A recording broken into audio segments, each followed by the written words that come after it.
Evangelho segundo Mateus, capítulo 8. Vamos abrir no Evangelho de Mateus, no capítulo 8. O capítulo 5 começou assim: E Jesus, vendo a multidão, subiu a um monte, e assentando-se, aproximaram-se dele os seus discípulos. E abrindo a sua boca, os ensinava, dizendo.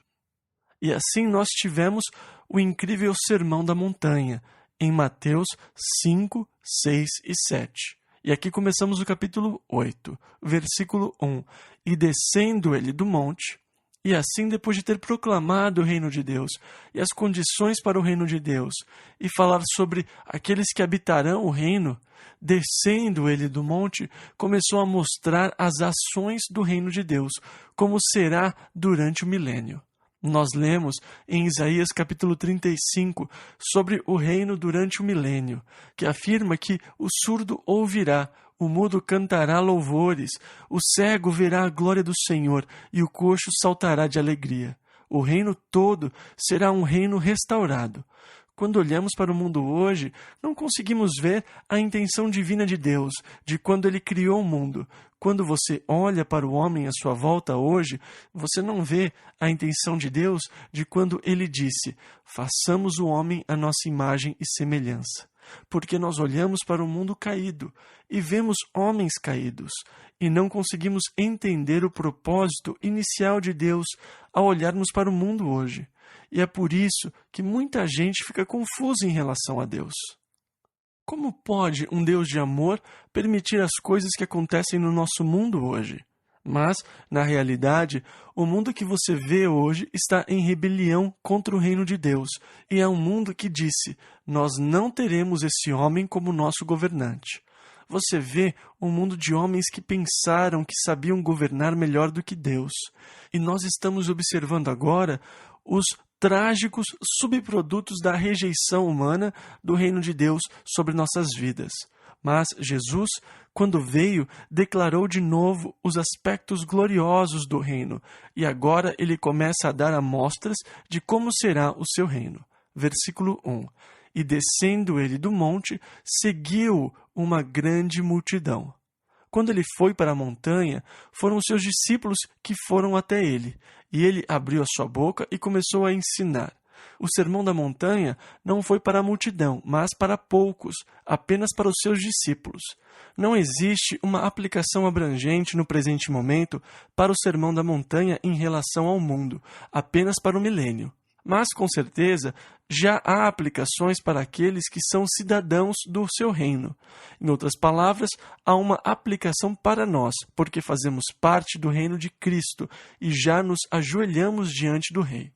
E mais uma vez, ao descer da montanha, a multidão o cercou de novo e o seguiu. Versículo 2. E eis que veio um leproso e o adorou. Agora, lepra era algo horrível, uma doença repulsiva naquela época. Naquele tempo, não havia cura alguma para a lepra. Hoje, nós temos remédios para tratar a lepra. Ela não pode ser curada, mas pode ser detida.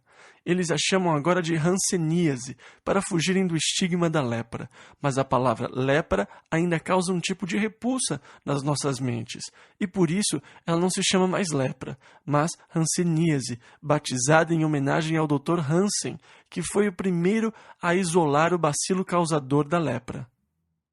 E assim, esse homem havia vivido em ostracismo. Um leproso tinha que gritar impuro, impuro, para fazer com que as pessoas não se aproximassem muito deles.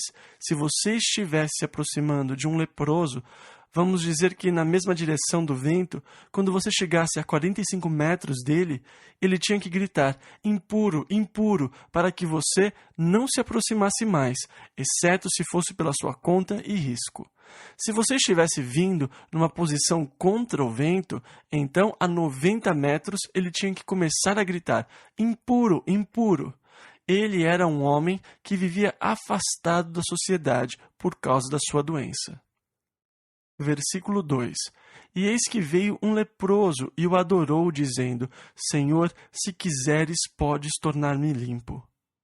de alguma maneira reconhecendo o poder do rei. Se quiseres, podes tornar-me limpo. Versículo 3. E Jesus, estendendo a mão, tocou-o, dizendo: quero ser limpo. E logo ficou purificado da lepra.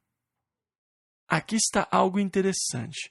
Primeiro, há aqueles que reclamam que Jesus violou a lei, porque não era permitido tocar um leproso, e isso é verdade. Isso o tornava impuro. Você não podia entrar assim no templo de Deus. Seria como se eles tivessem tocado uma carcaça. Até que então se purificassem novamente através dos banhos, não podiam ir ao templo. Mas não era uma violação horrível da lei. Mas a questão é que quando Jesus o tocou, ele não era mais um leproso, portanto, há espaço para discussão aqui também. Mas a coisa interessante aqui para mim é quando o leproso diz: se tu quiseres, e Jesus respondeu: eu quero. Agora, existem pessoas hoje que se opõem à nossa oração: Senhor, se tu quiseres, seja feita a tua vontade. Eu não tenho problema nenhum em orar assim. Na verdade, eu realmente acredito que cometemos um enorme erro em presumir ou sempre achar que conhecemos a vontade de Deus. E achar que Deus vai curar em todas as situações não é algo bíblico. Evidentemente, no caso do apóstolo Paulo, Deus não o curou daquele espinho na carne, um ministrador de Satanás que o esbofeteava. Paulo orou 3 vezes sobre isso e o Senhor finalmente lhe disse: Paulo, a minha graça lhe basta. E assim, quando eu vou até Deus por causa das minhas necessidades físicas, eu não enxergo isso como falta de fé. Eu vejo isso como muita sabedoria e uma fé tremenda e meu total comprometimento com Deus quando eu digo: Senhor, seja feita a tua vontade. Eu tenho um pouco de problema com pessoas que discutem ou criticam essa postura. Eu não tenho um pingo de medo da vontade de Deus. Na verdade, eu tenho medo de qualquer outra coisa que não seja a vontade de Deus para a minha vida. Eu realmente não quero sair da vontade de Deus. E o apóstolo Paulo disse: Cristo será, tanto agora como sempre, engrandecido no meu corpo, seja pela vida, seja pela morte. Lemos isso em Filipenses 1:20. Em outras palavras, eu não me importo. O meu principal interesse é que Cristo seja glorificado. Eu acredito que talvez, na maioria dos casos, o Senhor dirá: sim, eu quero, seja limpo. Mas Ele também pode dizer não, e eu devo estar disposto a aceitar qualquer coisa que Ele disser, tendo me entregado completamente em suas mãos. Se Ele disser sim, eu quero, seja curado, louve o Senhor. Se Ele disser isso é para a glória de Deus, para que você se desenvolva na sua própria caminhada e relacionamento com Deus, alcançando uma total confiança nele, como diz o hino, existem áreas que eu quero revelar para você e glórias que eu quero revelar para você e glórias que eu quero trazer para a sua vida e permitir que você seja exaltado sem medidas, por causa dessa glória que eu vou derramar sobre você. É realmente preciso que você experimente essa fraqueza na sua carne para ser constantemente lembrado da sua natureza humana, porque eu o levarei a uma dimensão muito além. E eu diria: louvado seja o Senhor, seja feita a tua vontade. E eu não tenho nenhum problema com isso. Mas, para o leproso, Jesus disse: sim, eu quero, seja limpo. E imediatamente a sua lepra foi limpa. E agora, Jesus lhe faz uma recomendação, versículo 4. Disse-lhe então Jesus: olha, não o digas a alguém, mas vai, mostra-te ao sacerdote e apresenta a oferta que Moisés determinou para lhes servir de testemunho. Isso é interessante para mim, porque mesmo na lei de Moisés havia um tipo de oferta para a cura desse mal incurável na época. Está escrito na lei de Moisés: esta será a lei do leproso no dia da sua purificação. Levítico 14, 2. E assim, Deus proporcionou algo na lei para que ele fizesse um trabalho que é contrário à natureza, que é a cura da lepra. E assim mesmo na lei, Deus fez provisão pelo leproso no dia da sua purificação, para a obra miraculosa de Deus na sua vida. E no dia da sua purificação, o leproso devia vir e trazer uma pomba, na verdade 2 pombas. Uma deveria ser sacrificada, seu sangue colocado numa vasilha, e a outra deveria ser mergulhada no sangue e então libertada para voar. E o leproso passava por essa cerimônia de purificação. E é uma cerimônia linda, representando uma completa e nova liberdade de vida que você tem quando Deus, com o seu poder miraculoso, trabalha na sua vida. Então, o Senhor disse para seguir e cumprir a lei. Vá até o sacerdote e passe pelo rito. Permita que o sacerdote examine você, o coloque nessa casa por 7 dias, o examine de novo e então o declare limpo, e leve a oferta e tudo mais. E o Senhor apenas lhe mandou ir e cumprir a lei. Versículo 5. E entrando Jesus em Cafarnaum... Agora, Cafarnaum é mais para frente chamada de sua cidade. Jesus ficou sediado em Cafarnaum, no mar da Galileia. Eu entendo o motivo, porque lá é um lugar lindo. E eu amo Cafarnaum simplesmente por sua estética. Eu amo a água, o céu azul. É simplesmente um lugar muito bonito. E eu posso entender por que Jesus usou Cafarnaum como sua base. E entrando Jesus em Cafarnaum, versículo 5, chegou junto dele um centurião, rogando-lhe. Um centurião era um soldado romano. O primeiro que Jesus ministrou era um leproso, um homem fora da sociedade, em ostracismo por causa da sua doença. A segunda pessoa para quem ele ministra é um gentil que estava fora da aliança com Israel, um centurião romano que chegou junto dele implorando. Versículos 6 ao 8, e dizendo, Senhor, o meu criado jaz em casa, paralítico e violentamente atormentado. E Jesus lhe disse, eu irei e lhe darei saúde. E o centurião respondendo disse, Senhor, não sou digno de que entres debaixo do meu telhado, mas dize somente uma palavra, e meu criado há de sarar. Na verdade, ele provavelmente sabia que se ele levasse o Senhor para casa, sua esposa o mataria. Ela não teve a chance de arrumar a casa. Ah, não, Senhor, não vai não. Apenas diga uma palavra e o meu servo será curado. Mas perceba agora o seu entendimento de autoridade. Versículo 9. Pois também eu sou homem sob autoridade, e tenho soldados às minhas ordens. E digo a este, vai, e ele vai. E a outro, vem, e ele vem. E ao meu criado, faze isto, e ele o faz. Ou seja, eu entendo que é autoridade, Senhor. Eu sou um homem sujeito à autoridade, e eu tenho soldados às minhas ordens. Eu entendo de autoridade, sim. Há uma cadeia de comando em autoridade. Eu sou sujeito à autoridade, e mesmo assim tenho homens abaixo de mim. Ninguém consegue governar sobre outros de modo correto se esse não estiver sob a autoridade de outro. Se você pegar uma pessoa que não tem o senso de eu sou sujeito à autoridade, seja o presidente dos Estados Unidos, se você não tiver um homem que tenha esse conceito, eu sou sujeito à autoridade, então você tem uma trágica situação e você acabará se deparando com tirania. Eu tenho que estar sob essa autoridade de Deus. Ninguém pode realmente governar a não ser que esteja sujeito à autoridade e entenda os princípios da autoridade. E assim eu estou sujeito à autoridade, mas eu tenho soldados que estão às minhas ordens e entendem essa dinâmica. E eu posso dizer vai e ele vai, eu posso dizer vem e ele vem. Senhor, eu sei que o Senhor tem autoridade e tudo o que precisa fazer é falar uma palavra e o meu servo será curado. O Senhor não tem que ir até a minha casa, eu não sou digno disso, apenas fale uma palavra. Versículo 10.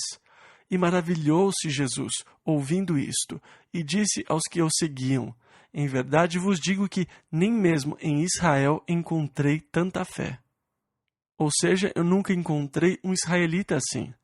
E ali estava um camarada vindo de um reino gentil, alguém vindo do Império Romano, fora da aliança com Israel. Mas ali ele estava demonstrando uma fé tremenda em Jesus Cristo.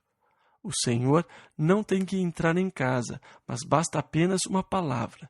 Eu entendo o que é autoridade. Você apenas pode falar uma palavra. E Jesus começou a prever a obra gloriosa do Espírito de Deus entre os gentios. Versículo 11. Mas eu vos digo que muitos virão do Oriente e do Ocidente, e assentar-se-ão à mesa com Abraão, Isaque e Jacó no reino dos céus.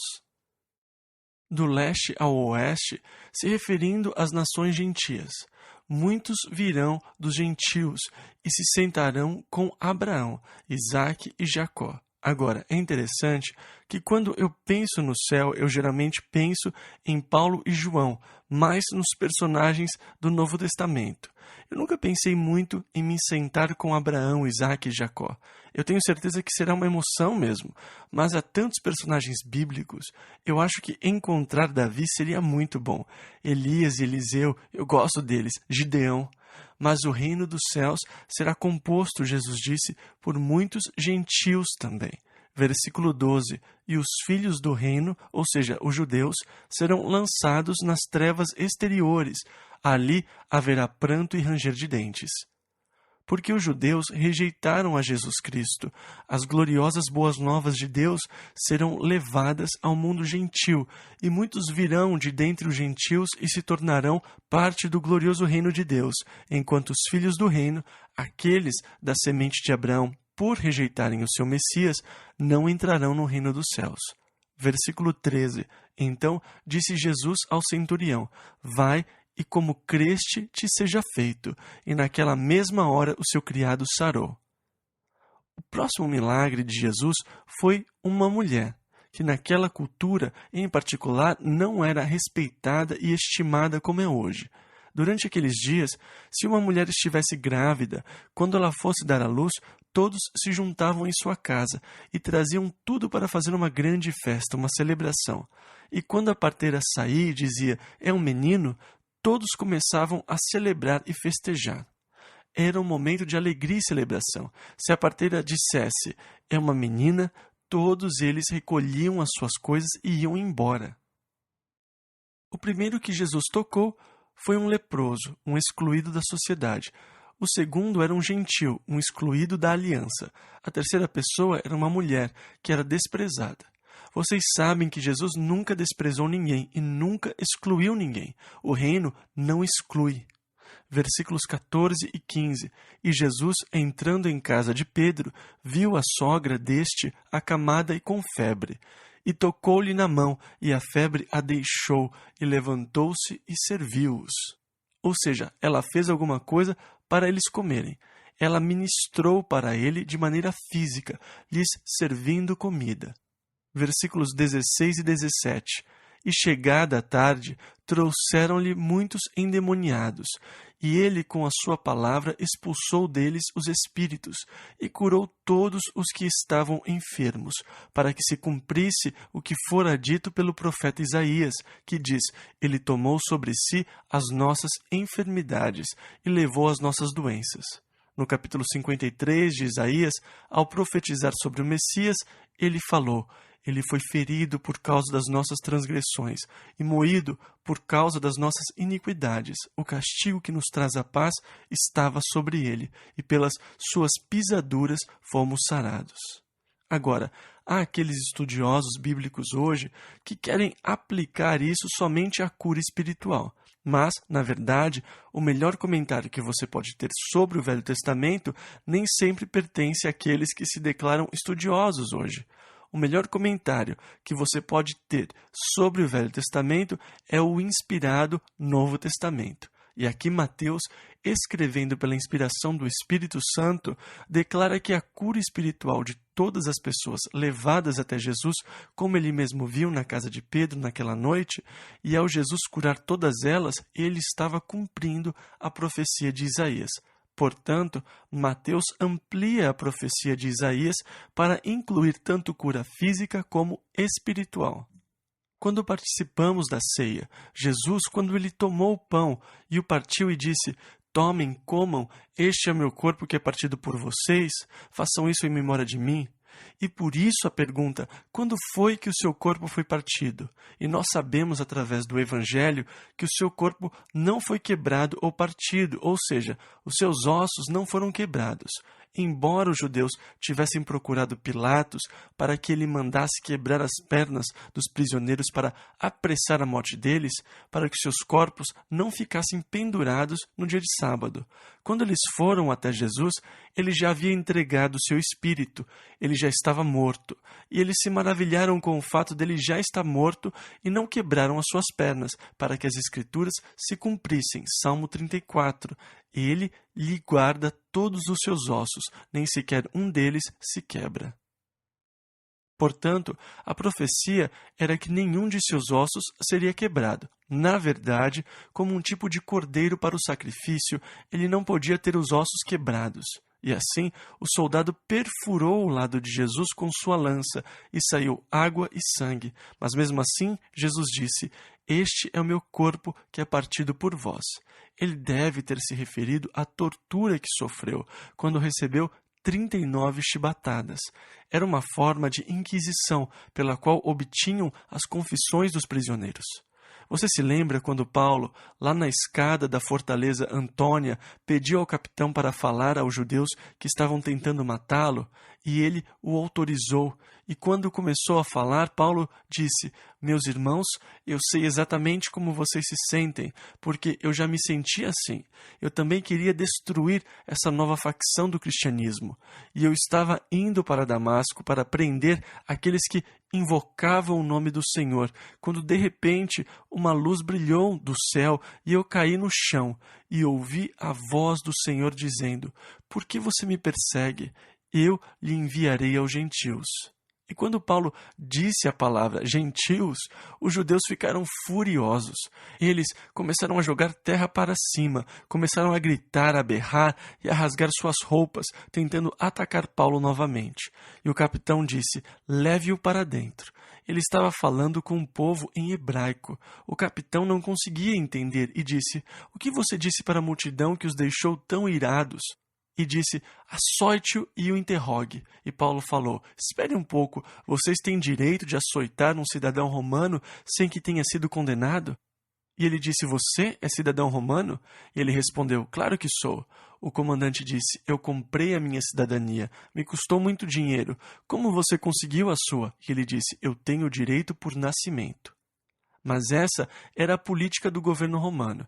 Eles chicoteavam os prisioneiros 39 vezes nas suas costas para fazer com que confessassem os seus pecados, os seus crimes, as suas culpas. Mas como um cordeiro diante dos seus tosqueadores, ele não abriu a sua boca, mas ali o seu corpo foi partido. Agora, isso não foi simplesmente um capricho do homem, mas fazia parte do divino plano de Deus. E nós devemos perguntar por que Deus permitiu que seu filho fosse torturado e sofresse tanto. Isaías nos responde profeticamente: "Pelas suas feridas fostes sarados." E Pedro, citando Isaías, também falou a mesma coisa: "Pelas suas feridas fostes sarados." Quando Paulo escreveu à igreja de Corinto sobre a ceia do Senhor e o seu particular abuso, ele disse que muitos deles estavam doentes e cansados porque não entendiam o corpo do Senhor. Em outras palavras, ele estava dizendo: "Vocês não entendem o que o partir do pão realmente simboliza." Em 1 Coríntios 11:29 está escrito: "Porque o que come e bebe indignamente, come e bebe para a sua própria condenação, não discernindo o corpo do Senhor." Ou seja, vocês realmente não compreendem o significado dos açoites que Jesus recebeu, onde ele levou sobre si as nossas enfermidades e sofrimentos. E assim as pessoas têm comido do pão sem entender realmente sobre o corpo do Senhor, e por isso não recebem todos os benefícios da obra de Jesus Cristo por nós. E assim, Mateus amplia esse sofrimento de Cristo para incluir a cura física, relacionando a cura física, ao passo que muitos hoje tentam estreitar e isolar esse aspecto apenas no sentido da cura espiritual. E eu sinto muito por eles não terem uma base bíblica forte e sólida para aplicar isso somente à cura espiritual, à cura do pecado e assim por diante. Mas também há aplicação para as necessidades físicas do corpo. Versículos 18 e 19. E Jesus, vendo em torno de si uma grande multidão, ordenou que passassem para o outro lado. E aproximando-se dele um escriba, disse-lhe: "Mestre, aonde quer que fores, eu te seguirei." Ele estava prestes a sair e atravessar para o outro lado do lago. E esse escriba disse: "Eu te seguirei aonde quer que fores." Versículo 20, e disse Jesus, as raposas têm covis, e as aves do céu têm ninhos, mas o Filho do Homem não tem onde reclinar a cabeça. Em outras palavras, ele está dizendo a esse escriba que segui-lo por impulso. E existem muitas pessoas que dizem, eu quero entregar a minha vida ao Senhor. E o Senhor está dizendo aqui para essa pessoa pensar no custo disso. As raposas têm covis e as aves do céu têm ninhos, mas eu não tenho onde reclinar a cabeça. Ou seja, pense no custo. Ele não está dizendo, não me siga, mas está dizendo, antes de você vir a bordo, apenas pense nas consequências, pense no sacrifício que é ser um discípulo. Versículo 21, e outro de seus discípulos lhe disse, Senhor, permite-me que primeiramente... E aqui nós temos uma fala inconsistente. Senhor, permite-me que primeiro. Não tem como ser assim. Ele tem que ser o primeiro em tudo. Senhor, permita que eu primeiro. Não, e você tem uma ideia diferente do reino de Deus, então. Você pode dizer, espere um pouco, esse foi um pedido legítimo, não foi? Versículo 22, Jesus, porém, disse-lhe, segue-me e deixa os mortos sepultar os seus mortos. Ou seja, me coloque em primeiro lugar. Agora, existem boas chances de que o pai desse camarada estava com perfeita saúde. Esse é um termo comum para adiar as coisas. Olha, eu quero fazer isso, mas eu ainda não estou pronto. Mas qualquer dia desses, deixa primeiro eu sepultar o meu pai. E, portanto, essa é uma forma para adiar uma tomada de decisão. E eles usam isso mesmo quando seus pais estão em perfeita saúde e provavelmente ainda tenham mais de 20 anos pela frente. Olha, mas qualquer dia desses eu me junto a vocês, hein? Só me dá um pouco mais de tempo. E o Senhor está falando contra a demora para se tomar uma atitude. A ideia é colocá-lo em primeiro lugar. Segue-me e deixe os mortos sepultar os seus mortos. Versículos 23 e 24. E entrando ele no barco, seus discípulos o seguiram. E eis que no mar se levantou uma tempestade, tão grande que o barco era coberto pelas ondas. Ele, porém, estava dormindo. Essa não é a primeira e a única experiência onde uma tempestade no mar da Galileia se levanta enquanto Jesus estava no seu barco. E lá, na parte norte do lago, essas tempestades são bem comuns. Essas tempestades são bem frequentes, com fortes rajadas de vento. Lá pelo vale, na área de Haifa, tem esse vale que vem de lá, onde tem ventos super fortes que aparecem de repente. E eu já presenciei uma dessas mudanças lá no Mar da Galileia. Ele estava calmo como um espelho d'água, que é ótimo para esquiar, e de repente tinha essas ondas enormes com 3 metros de altura no Mar da Galileia, por causa desses ventos vindo do Vale do Quinerete. E, portanto, essa não foi a única vez que isso aconteceu. Parece que Satanás está por trás de tudo isso, tentando destruir Jesus. E eis que no mar se levantou uma tempestade tão grande que o barco era coberto pelas ondas. Ele, porém, estava dormindo.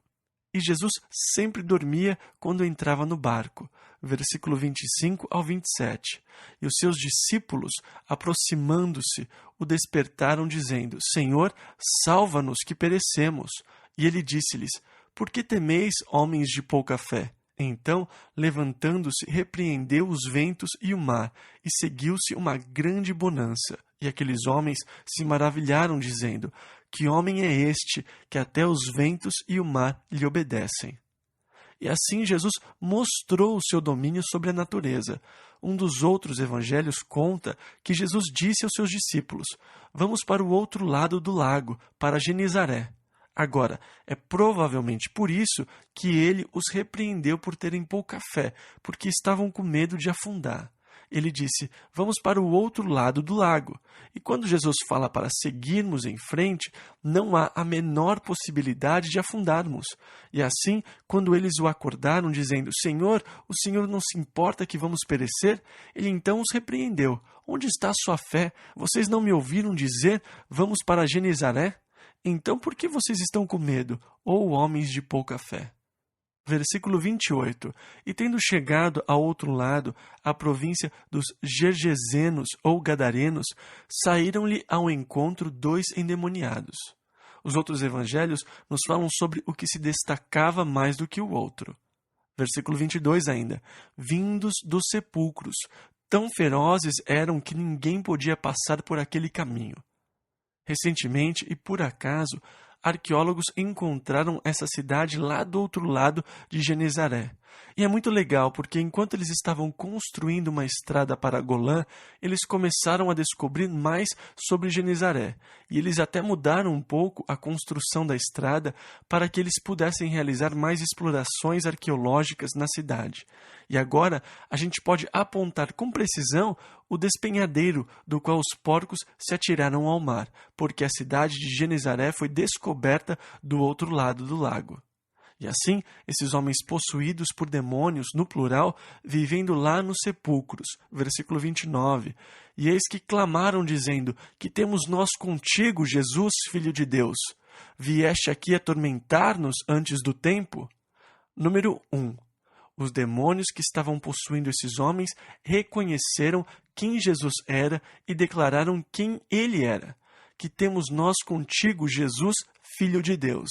Você se lembra de Tiago? Ele fala que as pessoas dizem que acreditam em Deus e acham isso demais, mas os demônios também acreditam nele. E percebam que aqui eles estão com medo e estão tremendo na presença de Jesus. Eles disseram, vieste aqui atormentar-nos antes do tempo? Eles sabem que o tempo dele está acabando. Eles sabem disso. Eles sabem que ele tem poder e autoridade sobre eles. Eles reconheceram isso, e é importante que nós também reconheçamos que maior é ele que está em nós do que aquele que está no mundo. Nós estamos numa batalha espiritual, mas não precisamos temer o inimigo por causa do grande poder do Espírito de Deus que habita em nós. Versículo 30. E andava pastando diante deles uma manada de muitos porcos. Essa era uma ocupação e uma indústria ilegal em Israel. De acordo com a lei de Moisés, era ilegal criar porcos, possuir porcos ou comer porcos. Versículos 31 e 32. E os demônios rogaram-lhe, dizendo, se nos expulsas, permite-nos que entremos naquela manada de porcos. E ele lhes disse, ide. E saindo eles, se introduziram na manada dos porcos. E eis que toda aquela manada de porcos se precipitou no mar por um despenhadeiro e morreram nas águas. Existe apenas um lugar íngreme que leva ao mar da Galileia, e ele fica a alguns quilômetros da cidade de Genezaré, que acabou de ser descoberta. E há espíritos malignos que conseguem possuir corpos humanos e conseguem controlar as funções motoras dos corpos. O próprio Jesus libertou muitas pessoas que estavam possuídas por essas entidades malignas. Quando ele enviou os seus discípulos, e nós chegaremos nessa passagem, ele lhes deu poder para expulsar demônios.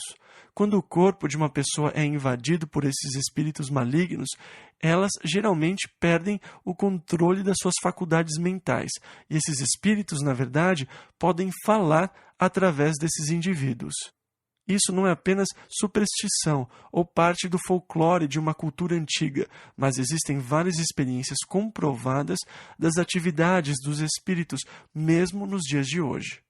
Existe um livro que foi publicado nos Estados Unidos pela Moody Express, chamado Demon Experiences in Many Lands, que em tradução livre seria Experiências Demoníacas em Muitas Nações, que é uma coleção de testemunhos de missionários em diferentes partes do mundo e experiências que tiveram com esses espíritos malignos.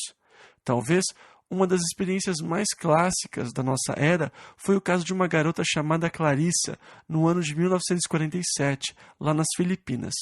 Ela tinha ataques e quando eles passavam, ela ficava cheia de marcas de mordida pelo corpo, em lugares impossíveis de se morder sozinha, como atrás do ombro, na sua nuca, chegando a arrancar sangue. Eles a levaram para um tipo de prisão para sua própria proteção, e os melhores psiquiatras das Filipinas foram levados pelo prefeito de Manila para tratar e descobrir o que estava acontecendo com a garota. E eles não conseguiram chegar a conclusão nenhuma. Não havia explicação. Finalmente, eles chamaram 2 missionários, chamados Bob McAllister e Lester Sumrall. Inclusive, Lester Sumrall escreveu um livro chamado Demônios, o Livro da Resposta, com o primeiro capítulo batizado de Mordida por Demônios, que é a história de Clarissa Villanueva. Na verdade, uma revista americana descobriu o assunto e escreveu uma matéria especial sobre esse caso, mostrando fotos da garota e das marcas de mordida e tudo mais. Isso foi muito interessante para o mundo da psicologia daquela época. Mas, indiscutivelmente, através do ministério do Bob McAllister e do Lester Sumrall, a garota foi liberta desses demônios e Clarissa aceitou a Jesus Cristo. Essa é uma história muito interessante. É uma daquelas que você não quer ler antes de dormir. Os demônios reconheceram a Jesus. Eles reconheceram a sua autoridade sobre eles. Eles reconheceram que o dia deles está chegando. Nos parece que eles acham mais confortável habitar um corpo que eles não gostam do que não ter corpo nenhum, mas eles realmente gostam de habitar em corpos. Agora, Jesus disse que quando um demônio é expulso, ele vaga por lugares secos procurando por repouso, um lugar para habitar. E se ele não achar, ele retornará para a casa de onde ele foi expulso. E se a acha limpa e adornada, ele então leva consigo outros 7 espíritos piores do que ele para habitar nesse novo lugar. E assim o estado dessa pessoa se torna pior do que no começo. Essa é uma área que eu não aprecio muito, que eu não gosto. Eu fico mais longe disso que eu posso, mas eu já tive que expulsar esses espíritos malignos. E esse é um ministério muito difícil e muito desconfortável, do qual eu não gosto nada. E assim, esses demônios imploraram para Jesus permitir que entrassem nessa manada de porcos. E quando entraram nessa manada de porcos, eles correram por esse lugar bem íngreme e se atiraram nas águas. Versículos 33 e 34. Os porqueiros fugiram e, chegando à cidade, divulgaram tudo o que acontecera aos endemoniados. E eis que toda aquela cidade saiu ao encontro de Jesus. Foi para ouvi-lo? Para recebê-lo? Não. Versículo 34 ainda. E vendo-o, rogaram-lhe que se retirasse dos seus termos. Eles disseram: olha, você está prejudicando nossa indústria, você acabou com os nossos lucros, vá embora. Eles estavam mais interessados nos seus próprios lucros do que no bem daqueles 2 homens. Mas é triste ver isso, que as pessoas pedem para o Senhor ir embora, e acontece a mesma coisa hoje. Ah, você prejudica os meus negócios, vá embora, Jesus. Evangelho segundo Mateus, capítulo 9. Versículo 1. E entrando no barco, passou para o outro lado e chegou à sua cidade. A sua cidade era Cafarnaum. Eu disse que lá era a sua sede. Versículos 1 e 2. E eis que lhe trouxeram um paralítico, deitado numa cama. E Jesus, vendo a fé deles, disse ao paralítico: Filho, tem bom ânimo, perdoados te são os teus pecados. E eu posso imaginar que isso soou como uma tremenda decepção para os seus amigos. Tenho certeza que eles pensaram que Jesus iria curá-lo e que ele se levantaria da cama e andaria. Deve ter sido decepcionante Jesus ter dito: Filho, tem bom ânimo, perdoados te são os teus pecados. E pode ter sido ainda mais decepcionante para o próprio paralítico. Mas, na verdade, Jesus estava dando o maior presente primeiro. Isso é verdade. É mais importante que os seus pecados sejam perdoados do que as suas doenças curadas. O que é mais importante do que a nossa salvação? Nada. A minha cura não é tão importante quanto a minha salvação. O maior milagre que Deus realizou na minha vida foi o milagre da salvação, o perdão dos meus pecados. Esse é o maior milagre de Deus na minha vida. O resto não é nada comparado ao grande milagre de Deus. Às vezes, as pessoas dizem: Ah, Deus nunca fez nenhum milagre na minha vida. Bem, você não nasceu de novo? Sim, então essa é a maior obra que Deus pode fazer por você. O resto é realmente muito simples quando consideramos a primeira coisa que Deus fez. Filho, tem bom ânimo, perdoados te são os teus pecados. Como nós frequentemente não entendemos nada, porque nós damos muito mais importância às coisas materiais do que às espirituais. Jesus disse constantemente que o reino espiritual é muito mais importante que o reino material. E aqui Jesus cuida do que é mais importante primeiro, o reino espiritual. Filho, tem bom ânimo, perdoados te são os teus pecados. Versículos 3 e 4. E eis que alguns dos escribas diziam entre si, ele blasfema. Mas Jesus, conhecendo seus pensamentos, disse, por que pensais mal em vossos corações? Você acha que o Senhor diria a mesma coisa para você, conhecendo Ele os seus pensamentos? Por que pensais mal em vossos corações? Ele realmente conhece os seus pensamentos. Ele conhece o que há no coração do homem. E Jesus falou, versículo 5, pois qual é mais fácil dizer, perdoados te são os teus pecados, ou dizer, levanta-te e anda? Agora, no que se refere apenas a dizer, é mais fácil falar que os seus pecados estão perdoados. Porque quem pode dizer imediatamente o que aconteceu? Se você disser, levante-se e anda, é mais difícil, porque se o camarada não se levantar e andar, você pode dizer que ele não fez nada. Você percebe que o fato de levantar-se e andar traz uma demonstração imediata de que se há poder ou não no que você falou. É um momento crucial, porque agora podemos ver uma demonstração física para provar ou não o poder das suas palavras. E assim, o que é mais fácil dizer? Os teus pecados estão perdoados ou levante-se e ande?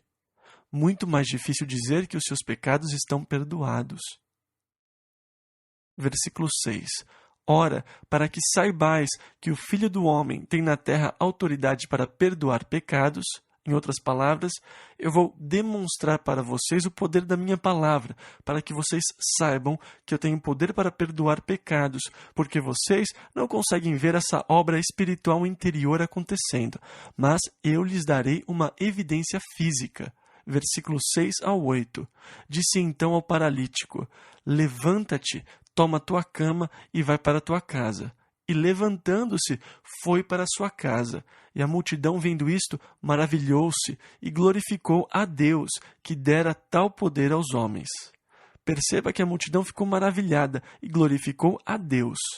Jesus disse, aqui mesmo em Mateus 5, versículo 16, assim resplandeça a vossa luz diante dos homens, para que vejam as vossas boas obras e glorifiquem a vosso Pai, que está nos céus.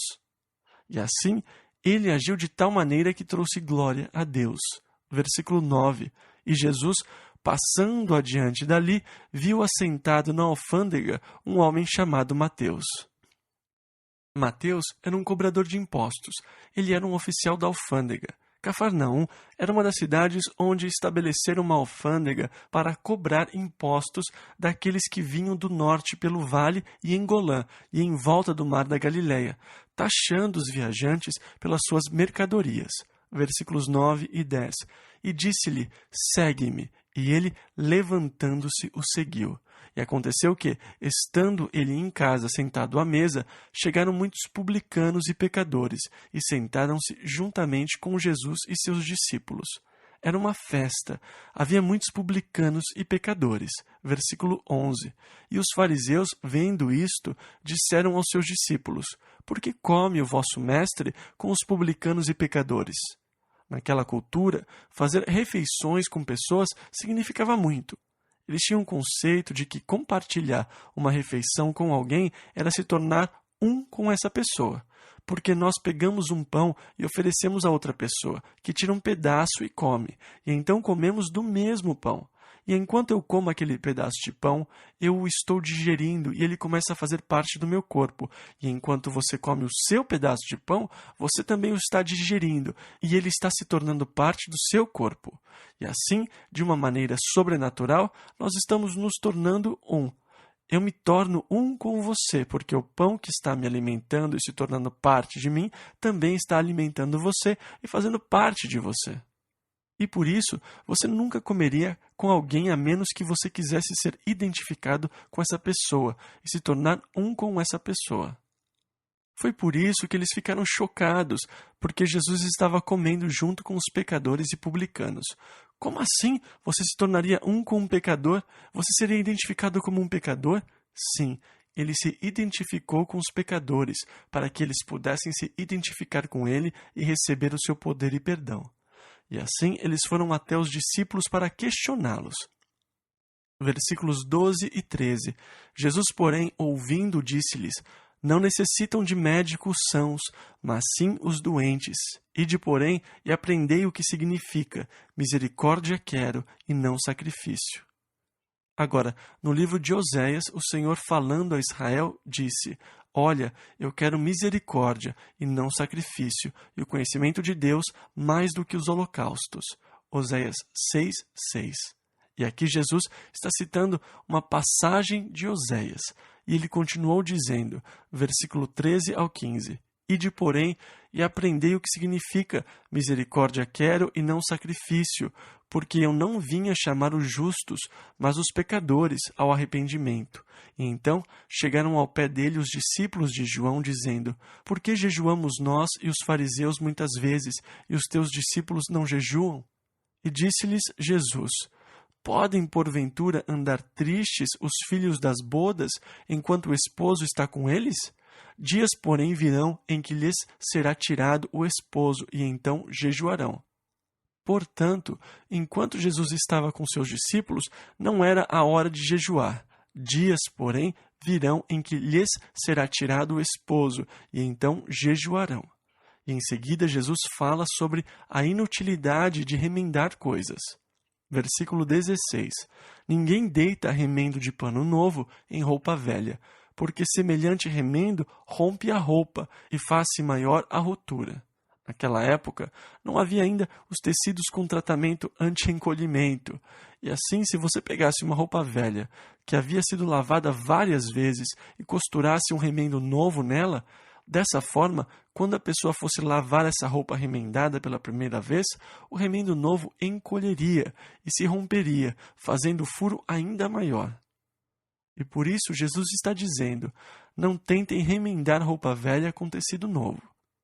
Versículo 17. Não se deita vinho novo em odres velhos. Aliás, rompem-se os odres, e entorna-se o vinho, e os odres estragam-se. Mas deita-se vinho novo em odres novos, e assim ambos se conservam. Agora, Jesus está basicamente falando contra os sistemas religiosos que existiam naquela época, dizendo que não havia jeito de remendá-los. Eu não vim para reformar o judaísmo, para costurar um pedaço novo de tecido nessa roupa velha, ou para colocar vinho novo nesses odres velhos. Eu realmente acredito que exista uma aplicação disso para os dias de hoje.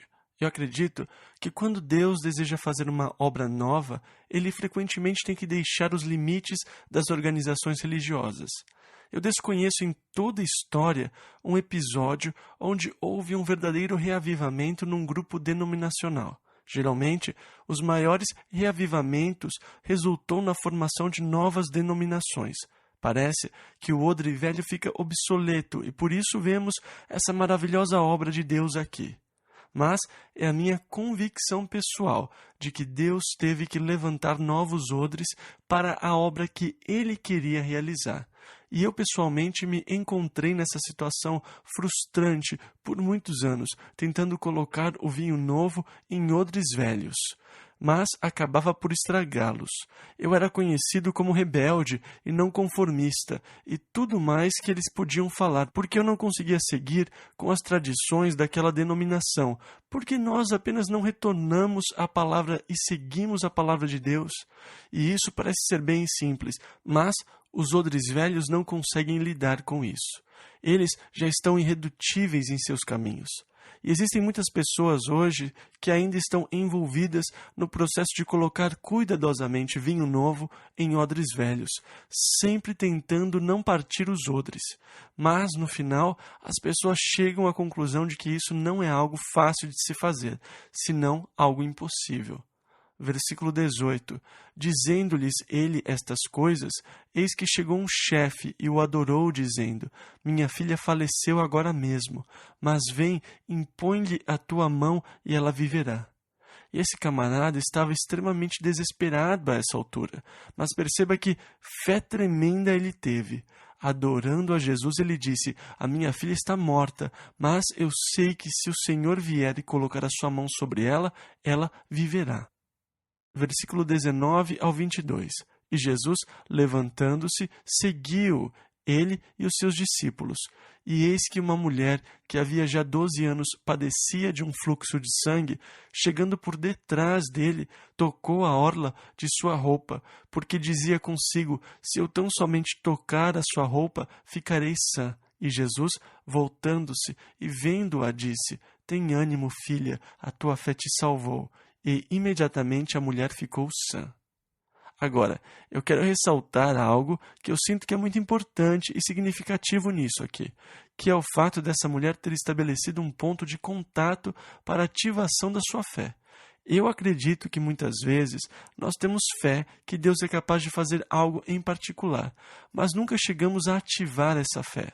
E eu acredito que há um grande valor em ativar a fé, e é importante sim ativá-la. É mais do que simplesmente dizer: bem, eu sei que Deus pode fazer isto. Sim, eu creio que o Senhor pode fazer. Mas eu creio que o Senhor está fazendo isso, ou que o Senhor fará isso agora, ou no momento quando eu realmente ativar a fé que eu tenho. Agora, esta mulher, na sua mente, estabeleceu um ponto para a ativação da sua fé. No momento que eu tocar a orla das suas vestes, eu serei curada. E assim, tendo estabelecido o ponto para a ativação da sua fé, no momento em que ela tocou as vestes de Jesus, ela ativou a sua fé e naquele momento foi instantaneamente curada. É nisso que eu vejo o valor dos presbíteros colocarem as mãos sobre você, da maneira que a Bíblia nos diz: está alguém entre vós doente? Chame os presbíteros da igreja e orem sobre ele, ungindo-o com azeite em nome do Senhor. Lemos em Tiago 5,14.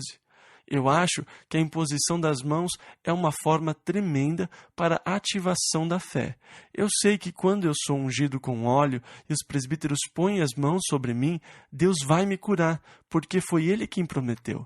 E isso dá uma oportunidade para ativar a fé da pessoa. Assim que eles puserem as mãos em mim, Deus vai me curar. E Jesus, voltando-se e vendo-a, disse: tem ânimo, filha, a tua fé, não a minha, mas a tua fé te salvou. E imediatamente a mulher ficou sã. Versículo 23. E Jesus, chegando à casa daquele chefe e vendo os instrumentistas e o povo em alvoroço, e muitas vezes, em terras pagãs, quando alguém está muito doente ou morrendo, é comum ajuntarem muita gente para fazerem bastante barulho, para afastar os espíritos maus. Versículo 24 ao 34. Disse-lhes: retirai-vos, que a menina não está morta, mas dorme. E riam-se dele. E logo que o povo foi posto fora, entrou Jesus e pegou-lhe na mão, e a menina levantou-se. E espalhou-se aquela notícia por todo aquele país.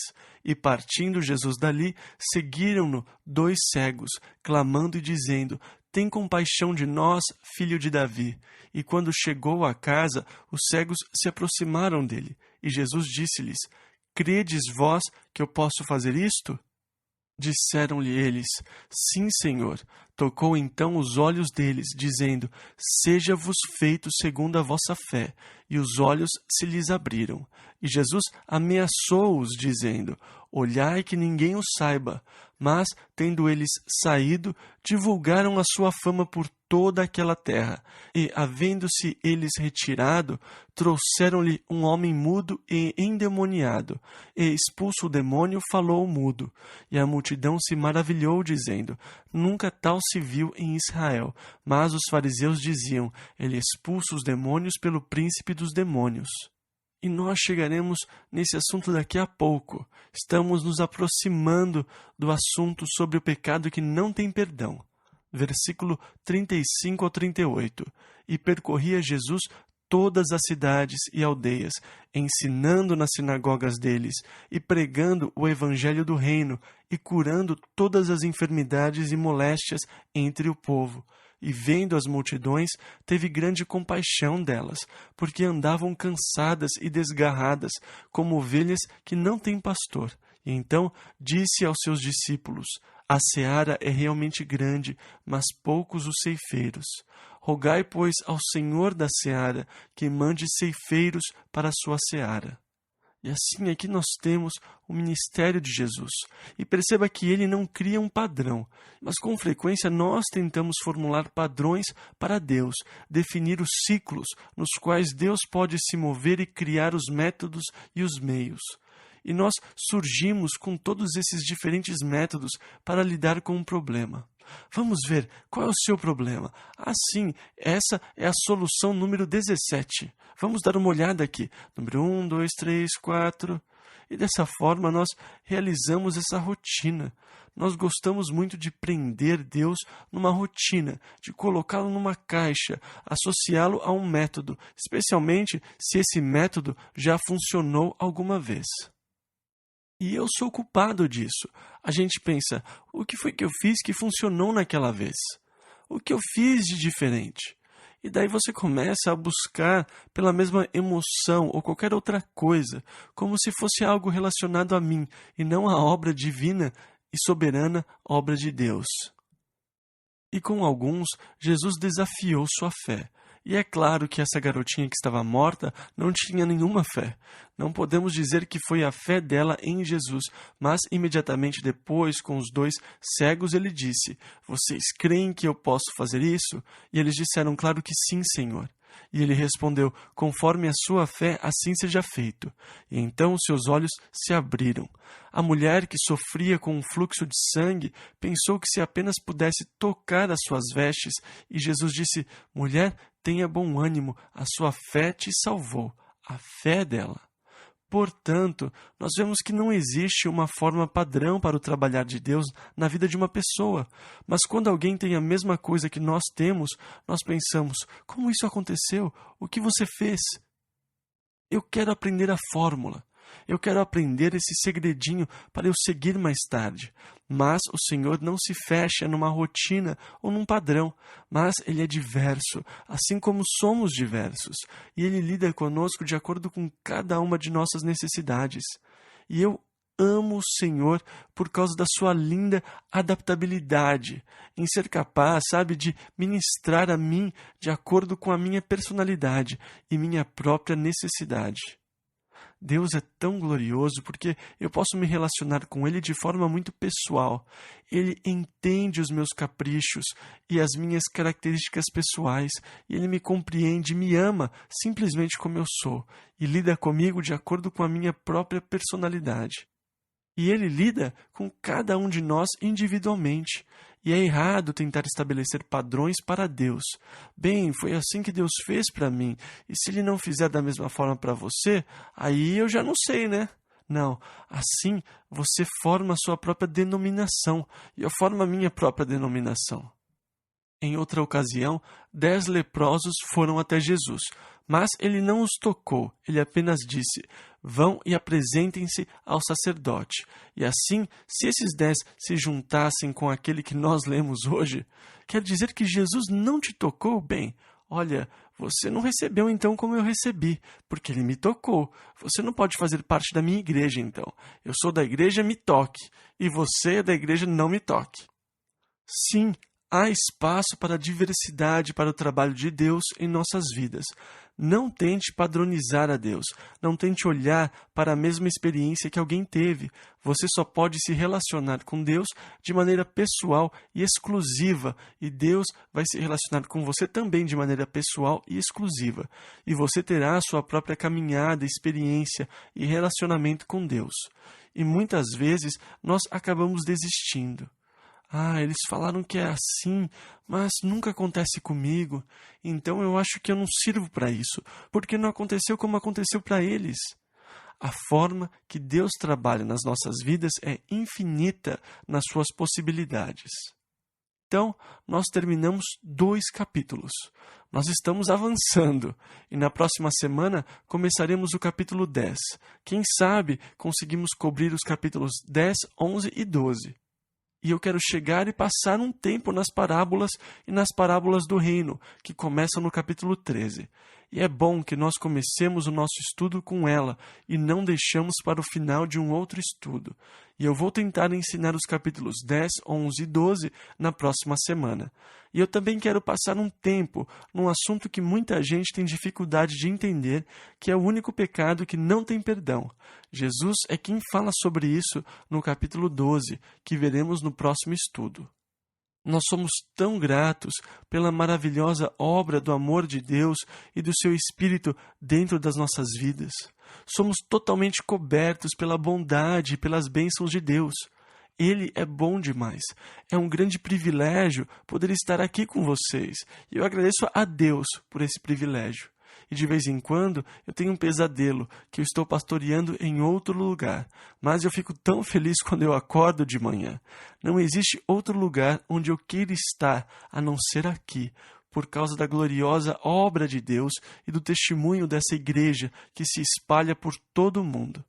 Então, que o Senhor abençoe vocês, que Ele continue abençoando cada um de vocês, que as mãos do Senhor estejam sobre vocês durante toda a semana, que vocês possam experimentar o poder de Deus em suas vidas de uma forma especial, que você seja enriquecido em todas as coisas em Cristo Jesus, que vocês experimentem um tempo de crescimento nessa semana, enquanto o Senhor os atrai para um relacionamento mais íntimo com Ele. Em nome de Jesus, amém.